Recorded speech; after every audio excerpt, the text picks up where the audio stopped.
Okay, so gender dysphoria is the distress or discomfort that someone might feel when their gender identity, their deeply held sense of being male, female, or something else doesn't align with the sex they were assigned at birth. In other words, what the people around you see is not what you see yourself to be inside. It's not just about feeling different, it's a deeply emotional and often physical discomfort that can affect many areas of a person's life. For me, growing up was extremely confusing. At first, I thought I must be a lesbian because I fancied girls, but even as I tried to embrace that label, it still didn't feel right. While I could explain my attraction to women, I couldn't explain the overwhelming feeling of wrongness I felt when I looked at myself. It wasn't just about who I loved, it was about who I was. When I looked in the mirror, what I saw didn't match how I felt inside. And no matter how hard I tried to fit into the world expectations, for me, it always felt wrong. I did what the world expected me to do, but deep down it felt like I was pretending to be someone I wasn't. So some examples of someone experiencing gender dysphoria might feel intense distress when their body changes in ways that don't align with their gender identity, such as during puberty. They might struggle with the way others perceive or refer to them, like being addressed by the wrong pronouns or treated in ways that don't match their gender identity. For me, puberty was one of the hardest parts. I hated how my body was changing, and every step felt like it was pulling me further away from the person I felt I was inside. At the same time, I struggled with the way people referred to me, and it hurt deeply because it didn't match how I saw myself.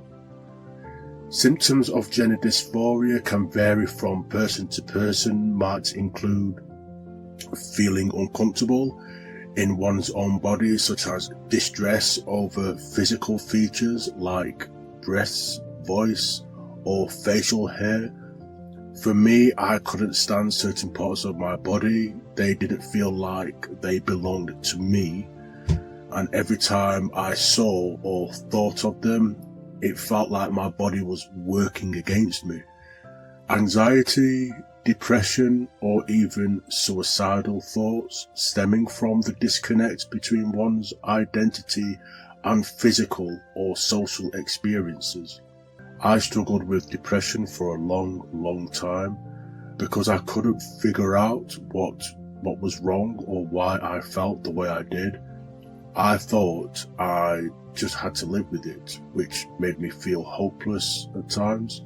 Even before I knew transitioning was an option, I wished there was a way to fix myself so I could feel whole and at peace. Understanding and treating gender dysphoria, it's important to note that not all transgender people experience gender dysphoria. Some feel comfortable in their gender identity without intense distress. Gender dysphoria is simply a term used to describe the discomfort that some people experience. It's not a requirement for being transgender. The good news is that gender dysphoria is treatable. The treatment varies depending on the individual, but can include social transitioning, so that's changing one's name, pronouns, or outward experiences to reflect their gender identity.